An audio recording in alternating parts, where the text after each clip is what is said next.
Assalamualaikum warahmatullahi wabarakatuh. Perkenalkan, nama saya Agustina Budi dari kelas Insight. Di sini saya akan mempresentasikan tugas Natural Language Processing atau NLP tentang sentiment analysis opini film dengan algoritma Naive Bayes.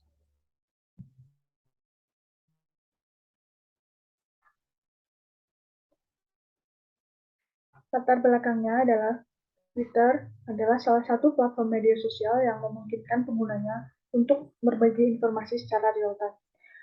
Berdasarkan data, hingga bulan Mei 2020, rata-rata terdapat 6.000 tweet diposting setiap detiknya.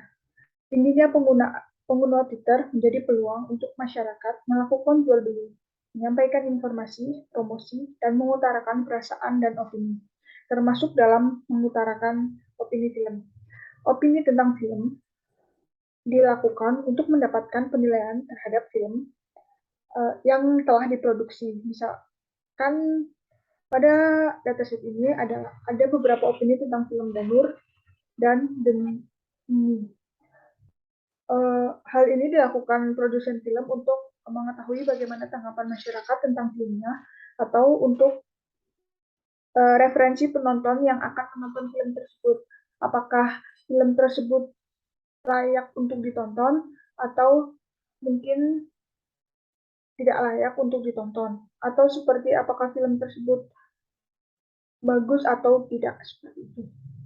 Uh, oleh karena itu, sentimen merupakan daerah penelitian atau sentimen analis itu mempunyai peran penting dalam menentukan opini-opini publik terhadap film tersebut. Jadi analisis sentimen itu merupakan daerah penelitian untuk mengekstraksi polaritas pendapat antar kelas, baik itu positif dan negatif dari dokumen atau teks. Berbagai algoritma digunakan untuk melakukan analisis sentimen seperti support vector machine (SVM), naive Bayes, dan regresi linear. Untuk analisis opini film ini akan digunakan algoritma naive Bayes. Naive Bayes digunakan karena salah satu algoritma probabilistik yang paling sederhana.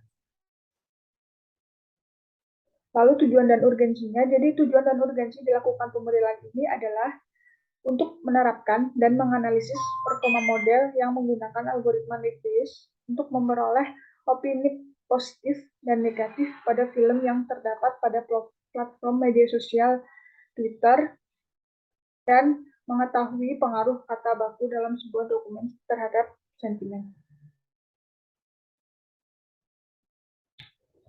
Untuk dataset yang digunakan sendiri yaitu adalah dataset opini film pada dokumen Twitter berbahasa Indonesia.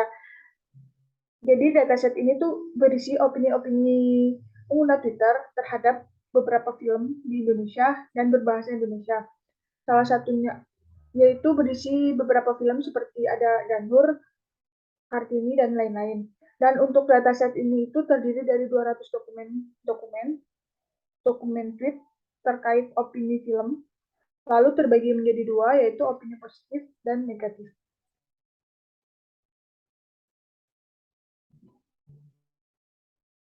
Untuk pre-processing data, yaitu terdiri dari beberapa proses, dan yang pertama itu ada yang namanya case folding. Case folding itu dilakukan untuk merubah atau mengkonversi teks ke dalam huruf kecil atau lowercase untuk atau kayak menormalisasi. Selain itu juga dilakukan untuk menghapus URL, angka, dan juga karakter tanda baca yang ada dalam dataset seperti yang ada pada kode tersebut. Di sini merubah teks menjadi lower atau menjadi kecil. Lalu ada ini untuk menghapus URL dan menghapus angka dan juga menghapus karakter tanda baca yang ada dalam dataset.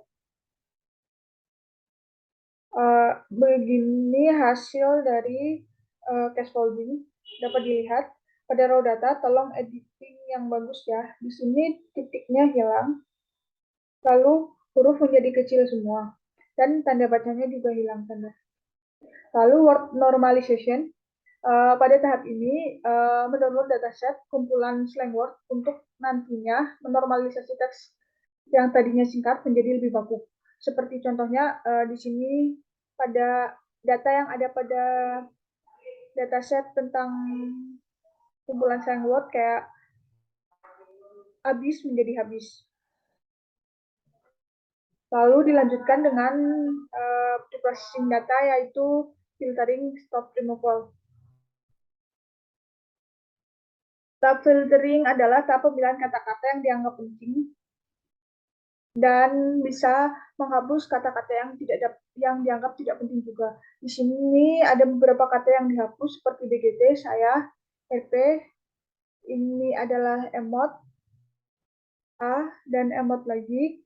Lalu ada WH, coy, aneh. Jadi di sini saya hapus karena menurut saya kata-kata ini sering muncul tetapi itu tidak penting. Selanjutnya itu melakukan stemming. Stemming itu merupakan proses mengubah bentuk kata menjadi kata dasar atau tahap mencari root dari setiap kata. Bisa dilihat di sini pada hasil dari stemming, tolong editingnya yang bagus, dan pada scaffolding dan stemmingnya itu jadi tolong editingnya yang bagus. Ya, kecewa dengan film Indonesia. Tunggu film. Jadi ini ditunggu menjadi tunggu. Menjadi kata aslinya. Lalu ada track processing pipeline. Di sini itu ada, pada track processing pipeline ini itu ada menggabungkan semua langkah track processing yang tadi, seperti menggabungkan cache folding, tag normalize, remove stop word, dan juga stemming. Lalu ada memunculkan waktu komputasi proses preprocessing. Jadi waktu komputasinya itu ada sekitar 59,8 second atau detik. Lalu ada menyimpan data text processing agar tidak mengulang nantinya saat dilakukan peranan lagi. Cuma untuk ini itu bisa dipakai ataupun tidak. Lalu selanjutnya ada ekstraksi fitur. Untuk ekstraksi fitur sendiri digunakan TF-IDF dan juga Ngram. Jadi penggunaan fitur TF-IDF ini memberikan informasi seberapa banyak kata tersebut muncul dalam dokumen yang memiliki klasifikasi positif dan juga negatif dan netral. Sedangkan Ngram ini digunakan untuk memudahkan dalam melakukan perhitungan serta menghindari adanya kesalahan pada ekstraksi TF-IDF. Di sini dapat dilihat, yaitu untuk melihat jumlah fitur menggunakan TF-IDF dan juga melihat fitur-fitur apa saja yang ada dalam korpus. Bisa terlihat seperti abis bang, acclaim, ziarah muat, ziarah putar, dan lainnya. Lalu untuk model yang digunakan, di sini model yang akan digunakan adalah model machine learning, yaitu naive Bayes. Model tersebut dipilih karena model tersebut merupakan model yang paling sederhana.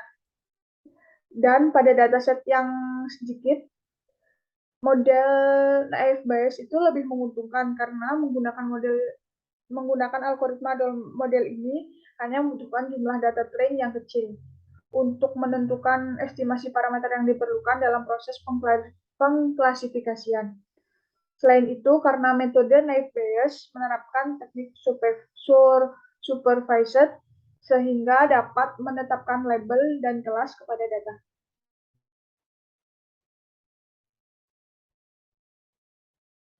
Selanjutnya itu performa model yang dihasilkan. Jadi untuk melihat performa dapat dilihat pada model evaluasi. Untuk mengetahui, jadi setelah dilakukan evaluasi, jumlah prediksi yang benar terhadap 40 model itu terdapat 35 dan 35 prediksi yang benar dan 5 yang salah. Dari hasil tersebut didapatkan akurasi pengujian sebesar 87,5%. Lalu dilakukan pengujian menggunakan konklusi metrik. Untuk memperjelas akurasinya, dapat dilihat pada konvolusi metrik di sini. Pada precision mendapatkan sebesar 88%, Rico 88%, dan F1 score juga 87%. Selain itu juga dilakukan cross validasi untuk memastikan kembali akurasi yang dihasilkan oleh model. Dan di sini mendapatkan akurasi pada cross validation sebesar 0,83%.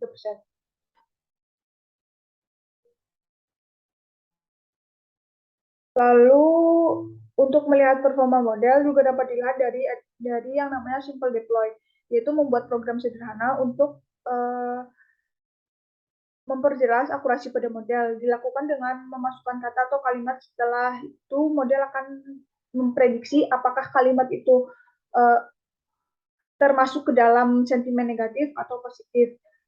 Dan jika model telah bagus atau jika model telah memiliki akurasi yang bagus, maka jika kita mengisi sentimen negatif, maka model pun akan mendeteksi bahwa itu sentimen negatif. Seperti contohnya, di sini masukkan tweet, jelek filmnya, tidak sesuai ekspektasi. Hasil task preprocessing-nya jelek film sesuai ekspektasi, lalu hasil prediksinya yaitu jelek filmnya, tidak sesuai ekspektasi adalah negatif. Jadi model sudah dapat memprediksi sentimen dengan benar atau model sudah valid.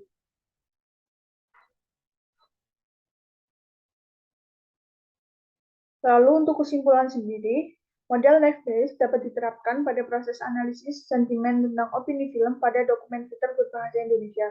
Jadi model Naive Bayes adalah model yang cocok digunakan untuk melakukan analisis terhadap sentimen ini. Lalu berdasarkan pengujian yang telah dilakukan, diperoleh hasil akurasi terbaik dari sentimen analisis sentimen tentang opini film pada dokumen filter berbahasa Indonesia menggunakan algoritma Naive Bayes dengan akurasi sebesar 87,5% dari jumlah data yang berhasil diprediksi dan tidak berhasil diprediksi. Lalu untuk pada konvolusi metrik sendiri, yaitu untuk presisi, recall, dan F-measure adalah 88%, 88% dan juga 87%. Lalu untuk akurasi yang dilakukan dengan menggunakan cross validation itu ada sebesar 83%. Mungkin sekian dari saya. Mohon maaf apabila ada salah kata dan terima kasih.